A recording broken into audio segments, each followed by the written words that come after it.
નમસ્કાર, વિશેષ ન્યૂઝમાં હું દિનેશ સિંધવ ફરી એકવાર તમારું ગુજરાત વિધાનસભાથી સ્વાગત કરું છું. આજે ગુજરાતના નાણામંત્રીએ બજેટ રજૂ કર્યું છે 2026-27નું. ઘણી બધી વાતો થઈ શકે, પણ જ્યારે ચૈત્ર વસાવા સાથે હોવું ત્યારે સ્વાભાવિક છે કે બિરસા મુંડા અને આદિવાસીની વાતો કરવાની છે કે આ બજેટમાં શું મળ્યું. તો મારી પાસે જે બજેટની બુકલેટ છે એમાં સૌનો સાથ, સૌનો વિકાસ, સૌનો પ્રયાસ અને સૌનો વિશ્વાસ એમાં જે કંઈ ડિટેલ આપી છે અને નાણામંત્રીએ જે કંઈ સંબોધન કર્યું છે અધ્યક્ષને, એમાં એમને વાત કરી છે કે બિરસા મુંડાજીની 150મી જયંતિની ભવ્ય ઉજવણી કરવા માટે માનનીય વડાપ્રધાનશ્રીએ જનજાતિ સમુદાયના વિકાસ માટે જનજાતીય કલ્યાણ યોજના અંતર્ગત આગામી 5 વર્ષમાં 2 લાખ કરોડના અઢળક વિકાસ કાર્યોના આયોજનની જાહેરાત કરેલ છે.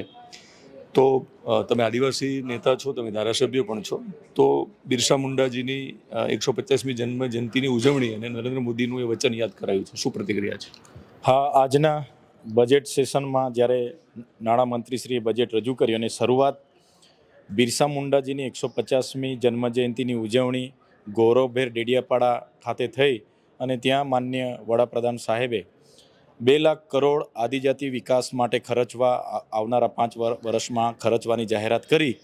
તો અમને અપેક્ષા હતી કે ખરેખર આજના બજેટમાં આદિવાસીઓ માટે અનેક વિશેષ જાહેરાતો હશે, જેમ કે આદિવાસી વિસ્તારોમાં કુપોષણ છે એની દૂર કરવાની, નિવારણ કરવાની હશે. ત્યાં આંગણવાડીઓ નથી તો નવી આંગણવાડીઓ બાંધકામ માટેની વ્યવસ્થાઓ હશે, શાળાઓના બાંધકામ માટેની વ્યવસ્થાઓ હશે. નર્મદા જ્યાં બની છે એ નર્મદા પરિયોજનાનું પાણી સમગ્ર આદિવાસી વિસ્તારમાં આપવાનું પ્રાવધાન હશે. ત્યાં રોજગારનું પ્રાવધાન હશે. ત્યાં સિટી સ્કેન, સોનોગ્રાફી, સબવાહિની જેવી અનેક સુવિધાઓથી સજ્જ હોસ્પિટલોની વ્યવસ્થાઓ હશે. યુનિવર્સિટીની વ્યવસ્થા, એ બધી જ મને અપેક્ષાઓ હતી, પણ એ પરિપૂર્ણ થઈ નથી. આજે આદિજાતિઓ માટે 5,425 કરોડની જોગવાઈ કરવામાં આવી, પણ તમે જોયું હશે કે ગત વર્ષે પણ 5,120 કરોડની જોગવાઈ કરવામાં આવી હતી અને એમાં માત્ર ને માત્ર 2,410 જ કરોડ રૂપિયા વાપરવામાં આવ્યા છે, જે 50% કરતાં ઓછી રકમ છે. એટલે જે આદિવાસીનું બજેટ આવે છે એને આદિવાસીઓ માટે જ વાપરવામાં આવે એવી એક સ્પષ્ટ મારી માંગ હતી. અને એ બજેટમાંથી જ આ લોકો રંગોરોગાન સચિવાલય હોય કે વિધાનસભા હોય કે એમના બ્રાન્ડિંગ, એમના પોસ્ટર, એમના હોર્ડિંગ્સ, એમના કાર્યક્રમોમાં, વિકાસ રથોમાં, અમૃત મહોત્સવમાં જ્યારે વાપરવામાં આવે છે, જેનાથી અમને દુઃખ થયું છે. અને આજના બજેટ અમને લાગે છે કે નિરાશાજનક બજેટ હોય એવું અમને લાગી રહ્યું છે. ગત બજેટમાં જે ફાળવણી થઈ હતી એ તમે કીધું એ પ્રમાણે વપરાયા નથી. શું ત્રુટીને તમને શું લાગે છે કે શા માટે નહીં વાપર્યા? તમે જોયું હશે કે ગત બજેટમાં 5,120 કરોડ, આજના 11મા ક્રમાંકનો જ મારો પ્રશ્ન હતો, એમાંથી માત્ર ને માત્ર 2,410 જ કરોડ રૂપિયા વાપરેલા છે.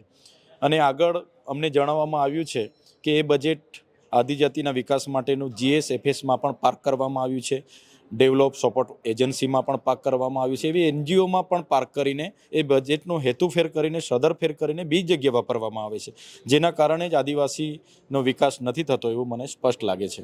તો ચંદ્રભાઈ, તમે એક વિપક્ષમાં છો અને તમે આદિવાસીના નેતા છો, એટલા માટે તમે જે કંઈ પરિસ્થિતિ તમે રજૂ કરી છે, પણ હવે બજેટ તો રજૂ થઈ ગયું છે, ફાળવણી પણ થઈ છે, તો હવે તમે શું ધ્યાન રાખવાના છો અને સરકારને તમે શું કહેવા માંગો છો કે જો આ વખતે પણ જો ન વપરાય બજેટ યોગ્ય રીતે, તો તમારી કેટલી નજર રહેવાની છે? બિલકુલ અમારી નજર રહેવાની છે. આ બજેટના પહેલાં પણ મેં કીધું હતું કે આગળ 1996થી આદિવાસી વિદ્યાર્થીઓ જે પણ 9મા ધોરણમાં અભ્યાસ કરે એવા કુમાર કન્યાઓને સાયકલ આપવામાં આવતી હતી. આ સરકારે સાયકલની યોજના બંધ કરી, તો અમારી માગણી હતી કે વિદ્યાર્થીઓને એક્ટિવા આપવામાં આવે, કેમ કે આટલું મોટું બજેટ છે તો એનો ખર્ચો થવો જોઈએ ને, શું કરવા આપણે વણ વપરાયેલી રાખીએ. તો એવી પણ કોઈ જોગવાઈ નથી. બીજું કે આદિજાતિના જે 14 જિલ્લા છે એમાં ટ્રાઇબલ સબપ્લાનમાં ગુજરાત પેટર્ન અંતર્ગત સ્પેશિયલ ખેતીવાડીના સિંચાઈ બોર મોટરો માટે ગુજરાત પેટર્ન અંતર્ગત ગત વર્ષે 1,000 કરોડથી પણ વધારે જોગવાઈ હતી, જેને ઘટાડીને માત્ર 200 કરોડ કરી દેવામાં આવી છે.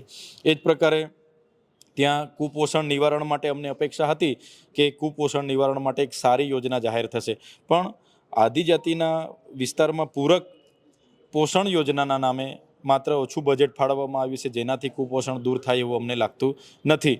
અને એ જ પ્રકારે તમે જોયું હશે કે ઘણી જગ્યાએ રોડ કનેક્ટિવિટી નથી, એટલે એમ્બ્યુલન્સ નથી પહોંચતી. તો અમને હતું માર્ગ અને મકાન વિભાગમાં એવા રોડનું પ્રાવધાન હશે કે જે પૂરું કરવામાં આવશે, જેથી કોઈ પણ બેનને ડિલિવરી માટે ઝોલીમાં લઈને નીકળવું ના પડે, કોઈનું રસ્તે મૃત્યુ ન થાય એવું પ્રાવધાન થાય.